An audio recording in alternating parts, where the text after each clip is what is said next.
Ibihe byiza kuri twabanye muri episode ya gatatu, twari tugiye gukomezanya na episode ya kane.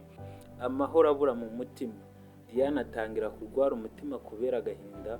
Nyina amubonye araceceka, umutima we utangira kumubuza amahoro. Dukomeje na episode ya kane. Hari igihe umutima ushaka kuruhuka ariko ibitekerezo ntibiwuhereze umwanya n'umwe. Nuko byagendekeye Diane. Icyumweru cyari cyarashize atavugana na Eliya. Ntabwo yafataga ibyo kurya, ntiyasuraga inshuti ze. Umunsi umwe nyina yagerageje kumuseka, aramubwira ati, mwana wanjye waba urwaye? Diane aramwitegereza, ijwi rye riraceceka. Oya mama, sindwaye mu mubiri, ahubwo umutima wanjye uraremerewe. Nyina aricara iruhande rwe, amufata amaboko. Amaso ye areba hasi, akavuga buhoro cyane. Hari igihe tutavuga ibyo tubabayeho, ariko Imana yo ibibizi. Ijoro rikurikiyeho, Diane yagiye kuryama ariko ntasinzire.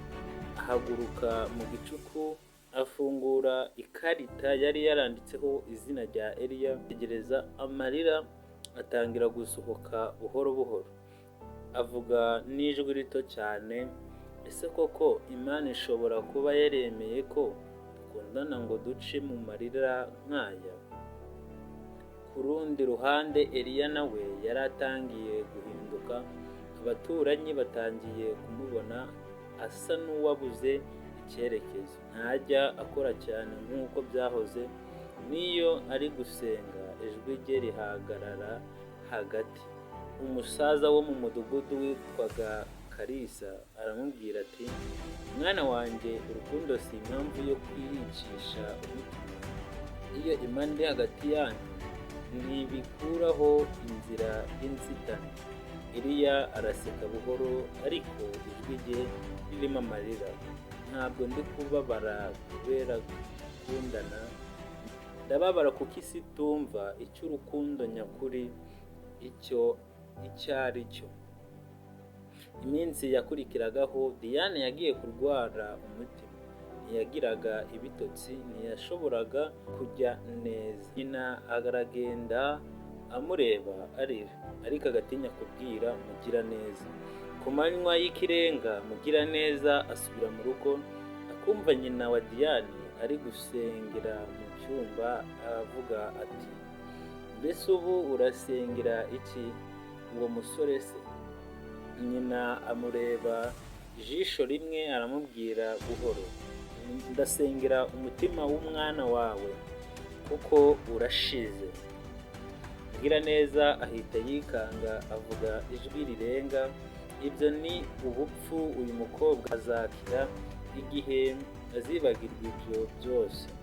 Nyina araceceka ariko mu maso he hagaragaramo ubwoba bwinshi. Kuva uwo munsi Diane yatangiye kugira ibitotsi bibi. Yumva ijwi rya Eliya rimuhamagara mu nzozi, rimubwira ngo ntugacike intege Diane, icyo twasangiye si impanuka, ni isezerano. Ariko ubwo Mugiraneza yabonaga umukobwa we arushaho kumererwa nabi, yafashe icyemezo gikomeye. Cyari kugena uko urukundo rwa Diane na Eliya ruzamera burundu. Ndabashimiye cyane ko dukomeje kubana muri episode ya kane. Uruw'agaciro cyane. Wowe wakoze subscribe, warakoze cyane. Nawe utarayikora, reba handitse subscribe, kandeho ukore hirya kuri call notification kugira ngo video zose zibe zigera kuri YouTube channel zijye zikugereraho igihe. Ndabakunda cyane. Episode ya gatanu azaba ari inzozi z'urukundo, ngo Eliya asenga Imana imuha indoto zimwereka icyerekezo n'icyo azaba ejo. Mu gihe Diane arimo gusinzira mu bitaro, ijwi ry'ijuru rimuvugiramo mu nzozi. Ntuzacikwe na episode ya gatanu.